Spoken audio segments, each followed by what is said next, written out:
So I talk about sort of three levels. One are the institutional ways we address it. So getting rid of Jim Crow and changing not just the laws of the land, but also the laws at our workplace, the rules of engagement at a law firm or at a university or at a government office. And so how we institute equitable hiring practices and things like that. So when we say institution, we just don't mean changing a law here and there.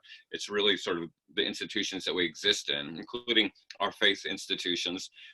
We tackle them on a cultural level. How we hang out on a Friday night. How do we get out of our bubble? What does our friend circle look like? What is our experience with people from different religions, and sort of how we mix it up culturally? And that's sort of happening whether you want to or not, because we're becoming a much more diverse culture. But the third level is how we tackle it on a personal level, how we engage in it on a very micro level. And there's sort of two parts to that. One is how we interrupt it when we hear it.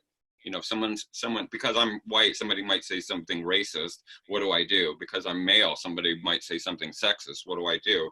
But also the reflective piece. And that's sort of what you're speaking to, is that Yeah. sort of level of like how we engage in it in ourselves. And this is, not to be overly Freudian about the subconscious and the superego and ego, but our egos, anybody that's been in a relationship can know that your ego can get in the way. You can be your own worst enemy. Like anybody who's been in an LTR has had like, oh, why do I keep shooting myself in the foot?